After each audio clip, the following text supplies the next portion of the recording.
Hi all, ಎಲ್ಲರಿಗೂ ನಮಸ್ಕಾರ. ನಾನಿವತ್ತು ಸಿಂಪಲ್ ಆಗಿರುವಂಥ ಬ್ರೇಕ್ಫಾಸ್ಟ್ ರೆಸಿಪಿನ ಮಾಡಿ ತೋರಿಸ್ತಾ ಇದ್ದೀನಿ. ಅದೇ ರಾಗಿ ರೊಟ್ಟಿ ಮತ್ತು ಸಿಂಪಲ್ ಕಾಯಿ ಚಟ್ನಿ. ಬನ್ನಿ ಈ ರಾಗಿ ರೊಟ್ಟಿ ಮತ್ತು ಕಾಯಿ ಚಟ್ನಿನ ಯಾವ ರೀತಿ ಮಾಡೋದು ನೋಡ್ಕೊಂಬರೋಣ. ನಾನು 2 ಲೋಟದಷ್ಟು ರಾಗಿ ಹಿಟ್ಟು ತೊಗೊಂಡಿದ್ದೀನಿ. ಅದಕ್ಕೆ ಒಂದು ಮೀಡಿಯಮ್ ಸೈಜ್ ಆಗಿರುವಂಥ ಈರುಳ್ಳಿನ ಚಿಕ್ಕದಾಗಿ ಕಟ್ ಮಾಡಿ ಇಟ್ಕೊಂಡು, ಆಮೇಲೆ ಕೊತ್ತಂಬರಿ ಸೊಪ್ಪು, ಕ್ಯಾರೆಟು, ಸೌತೆಕಾಯಿ, ಶುಂಠಿ, ಜೀರಿಗೆ ಮತ್ತು 1-2 ಹಸಿಮೆಣ್ಸಿನ್ಕಾಯಿನ ಎಲ್ಲನೂ ಚಿಕ್ಕದಾಗಿ ತುರಿದು ಕಟ್ ಮಾಡಿ ಇಟ್ಕೊಂಡಿದ್ದೀನಿ. ಈಗ 2 ಲೋಟ ರಾಗಿ ಹಿಟ್ಟಿಗೆ 1/4 ಆಗೋಷ್ಟು ನೀರನ್ನು ಚೆನ್ನಾಗಿ ಕುದಿಸ್ಬೇಕು. ಕುದಿಯೋಕೆ ಇಟ್ಕೊಂಡಿದ್ದೀನಿ.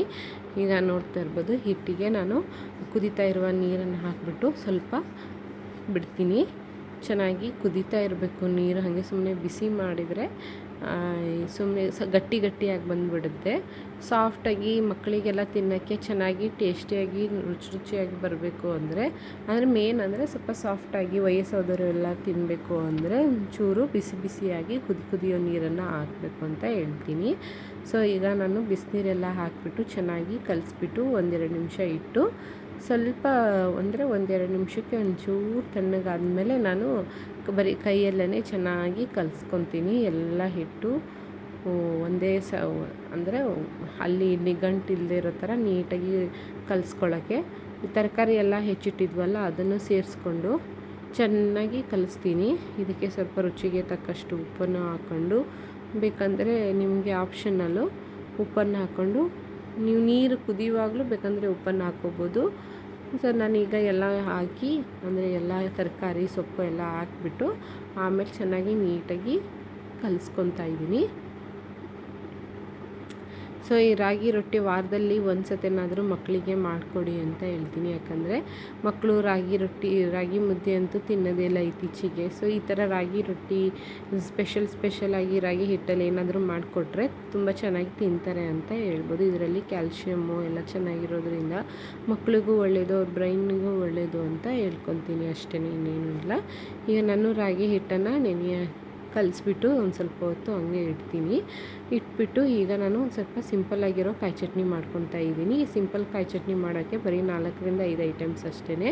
ನಾನು ಅರ್ಧ ಹೋಳಾಗೋಷ್ಟು ಫ್ರೆಶ್ ತೆಂಗಿನಕಾಯಿ ತುರಿನ ತುರಿದ್ಬಿಟ್ಟು ಹಾಕ್ಕೊಂಡಿದ್ದೀನಿ. 1 ಟೀ ಸ್ಪೂನಷ್ಟು ಜೀರಿಗೆ, ನಾಟಿ ಬೆಳ್ಳುಳ್ಳಿನ 1-2-3 ಗಡ್ಡೆ ಹಾಕ್ಕೊಂಡಿದ್ದೀನಿ. ಆಮೇಲೆ ನನ್ನ ಖಾರಕ್ಕೆ ಸ್ವಲ್ಪ ಬೇಕಾಯಿತು ಖಾರ, ಅದಕ್ಕೆ 2 ಹಸಿಮೆಣ್ಸಿನ್ಕಾಯಿ ಹಾಕ್ಕೊಂಡು ಒಂಚೂರು ಕೊತ್ತಂಬರಿ ಸೊಪ್ಪು ಹಾಕ್ಕೊಂಡು ಸ್ವಲ್ಪ ನೀರು ಉಪ್ಪು ಹಾಕ್ಕೊಂಡು ನುಣ್ಣಗೆ ರುಬ್ಕೊತೀನಿ. ಇಷ್ಟೇ, ನಾನು ಮತ್ತೆ ಇನ್ನೇನು ಬೆಳೆಸ್ತಿಲ್ಲ. ಹುರಿಗಡಲೆ, ಹುಣಸೆ ಹಣ್ಣು ಆ ಥರ ಏನು ಬೆಳೆಸ್ತಾ ಇಲ್ಲ. ಸೊ ಸಿಂಪಲ್ಲಾಗಿ ಕಾಯಿ ಚಟ್ನಿ, ಟೇಸ್ಟಿಯಾಗಿರುವಂಥ ಕಾಯಿ ಚಟ್ನಿ ರೆಡಿ ಆಗಿಬಿಡುತ್ತೆ. ನಿಮಗೆ ಬೇಕು ಅಂದರೆ ಒಗ್ಗರಣೆ ಕೊಟ್ಕೊಬೋದು. ಸಾಸಿವೆ, ಇಂಗು, ಕರ್ಬೇವಿನ ಸೊಪ್ಪು ಅದೆಲ್ಲ ಹಾಕ್ಕೊಂಡು ಒಗ್ಗರಣೆ ಕೊಡ್ಬೋದು. ನನಗೆ ಒಗ್ಗರಣೆ ಅಷ್ಟೊಂದು ಇಷ್ಟ ಆಗೋದಿಲ್ಲ. ಸೊ ಹಾಗಾಗಿ ಪ್ಲೇನಾಗಿ ಬಿಟ್ಟಿದ್ದೀನಿ. ಇನ್ನು ಹಿಟ್ಟು ಸ್ವಲ್ಪ ನೆಂದಿತ್ತು, ಈ ಕಡೆ ರಾಗಿ ಹಿಟ್ಟು. ಸೊ ಈಗ ಅದನ್ನು ಚೆನ್ನಾಗಿ ನೀಟಾಗಿ ಒಂದು ಬಾಳೆ ಎಲೆ ತೊಗೊಂಡು ಅದನ್ನು ಒಂಚೂರು ಸುಡಬೇಕು. ಹಂಗೆ ಪೂರ್ತಿ ಸುಡೋದಲ್ಲ, ಒಂಚೂರು ಹಾಗೆ ಸುಂಡಿಸ್ತಾ ಥರ ಮಾಡಬೇಕು. ಯಾಕಂದರೆ ಈಗ ನಾವೇನಾದರೂ ಮಾಡ್ತಿರುವಾಗ ಒಂದು ಕಡೆ ಉಬ್ಬೋ ತನಕ ಆಗಿ ಒಡೆದೋಗ್ಬಿಡೋಂಥ ಚಾನ್ಸಸ್ ಇರುತ್ತೆ. ಸೊ ಅದಕ್ಕೋಸ್ಕರನೇ ಒಂಚೂರು ಹಾಗೆ ಬಿಸಿ ಮಾಡಿಕೊಂಡು ಇದು ಮಾಡ್ಕೊತಾ ಇದ್ದೀನಿ. ಈಗ ನೋಡಿ, ನಾನು ಬಾಳೆ ಎಲೆ ಮೇಲೆ ನೀಟಾಗಿ ರಾಗಿ ಹಿಟ್ಟನ್ನು ತೊಗೊಂಡು ಕಲಸಿಟ್ಟಿದ್ನಲ್ಲ ಅದನ್ನು ತೊಗೊಂಡು ಈಗ ಕೈಯನ್ನು ನಾನು ಎಣ್ಣೆ ಮುಟ್ಕೊತಾ ಇಲ್ಲ, ಬರೀ ನೀರಲ್ಲೇ ಚೆನ್ನಾಗಿ ಹಿಂಗೆ ಅದ್ಬಿಟ್ಟು ಚೆನ್ನಾಗಿ ಸ್ಪ್ರೆಡ್ ದೊಡ್ಡದಾಗಿ ರೊಟ್ಟಿ ಗಾತ್ರಕ್ಕೆ ನಾನು ಮಾಡ್ಕೊತಾ ಇದ್ದೀನಿ. ನಿಜವಾಗ್ಲೂ ಮಕ್ಕಳೆಲ್ಲ ತುಂಬ ಇಷ್ಟಪಟ್ಟು ತಿಂತಾರೆ ಈ ರೆಸಿಪಿನ. ಇದರಲ್ಲಿ ಅಕ್ಕಿ ರೊಟ್ಟಿ ಮಾಡ್ಬೋದು, ಆಮೇಲೆ ಗೋಧಿ ರೊಟ್ಟಿ ಮಾಡ್ಬೋದು, ಎಲ್ಲ ಚೆನ್ನಾಗಿರುತ್ತೆ. ಸೊ ಇವಾಗ ಹೆಂಚು ಕಾದಿತ್ತು. ನಾನೇನು ರೊಟ್ಟಿನ ಬಾಳೆ ಎಲೆಯಲ್ಲಿ ಮಾಡ್ಕೊಂಡಿದ್ನಲ್ವ ಅದನ್ನು ಡೈರೆಕ್ಟಾಗಿ ನಾನು ಬಾಳೆ ಎಲೆ ಸಮೇತನೇ ಹೆಂಚಿಗೆ ಹಾಕ್ತೀನಿ. ಯಾಕಂದರೆ ಹಂಗೆ ಬಿಡಿಸುವಾಗ ಹರಿದೋಗ್ಬಿಡುತ್ತೆ. ಸೊ ಅದಕ್ಕೋಸ್ಕರನೇ ನಾನು ಈ ಥರ ಮಾಡ್ಕೊತಾ ಇದ್ದೀನಿ. ಈ ಥರ ಮಾಡಿಕೊಂಡು ಒಂಚೂರು ಅದು ಕೂದ ತಕ್ಷಣವೇ ನೋಡ್ತಾ ಇರ್ಬೋದು, ನೀಟಾಗಿ ಬಾಳೆ ಎಲೆ ಬರುತ್ತೆ. ಸುಮ್ಮನೆ ಇದಿಲ್ಲ, ನೀಟಾಗಿ ಬರುತ್ತೆ. ನೋಡ್ತಾ ಇರ್ಬೋದು ಎಷ್ಟು ಚೆನ್ನಾಗಿ ರೊಟ್ಟಿ ಬಂತು. ಈಗ ರೊಟ್ಟಿ ಚೆನ್ನಾಗಿ ಎರಡು ಕಡೆಯೂ ನಿಮಗೆ ಬೇಕಂದರೆ ತುಪ್ಪ ಹಾಕ್ಕೋಬೋದು, ಇಲ್ಲಾಂದರೆ ಒಂಚೂರು ಎಣ್ಣೆ ಹಾಕ್ಕೊಂಡು ಎರಡು ಕಡೆಯೂ ಚೆನ್ನಾಗಿ ಬೇಯಿಸ್ಬಿಟ್ರೆ ರಾಗಿ ರೊಟ್ಟಿ ರೆಡಿಯಾಗಿರುತ್ತೆ. ನೋಡಿದ್ರಲ್ವ ವೀಕ್ಷಕರೇ ಇವತ್ತಿನ ವಿಡಿಯೋ ರಾಗಿ ರೊಟ್ಟಿ ಸಿಂಪಲ್ ಕಾಯಿ ಚಟ್ನಿ. ನಿಮಗೇನಾದರೂ ಈ ವಿಡಿಯೋ ಇಷ್ಟ ಆಯಿತು ಅಂದರೆ ದಯವಿಟ್ಟು ಲೈಕ್ ಮಾಡಿ, ಶೇರ್ ಮಾಡಿ, ಕಮೆಂಟ್ ಮಾಡಿ. ಹಾಗೆ ಯಾರೆಲ್ಲ ನನ್ನ ವಿಡಿಯೋನ ಸಬ್ಸ್ಕ್ರೈಬ್ ಮಾಡ್ಕೊಳ್ಳದೆ ನೋಡ್ತಾ ಇದ್ದೀರೋ ದಯವಿಟ್ಟು ಸಬ್ಸ್ಕ್ರೈಬ್ ಮಾಡಿಕೊಂಡು ವಿಡಿಯೋನ ನೋಡಿ ಅಂತ ಕೇಳ್ಕೊಳ್ತಾ ಇದ್ದೀನಿ. ಏನಾದರೂ ತಪ್ಪಿದರೆ ಕಮೆಂಟ್ ಮಾಡಿ, ನೆಕ್ಸ್ಟ್ ಟೈಮ್ ಇಂತ್ರ ನಾನು ಅದನ್ನು ತಿದ್ದುಕೊಂಡು ಮಾಡ್ತೀನಿ. Thank you for watching.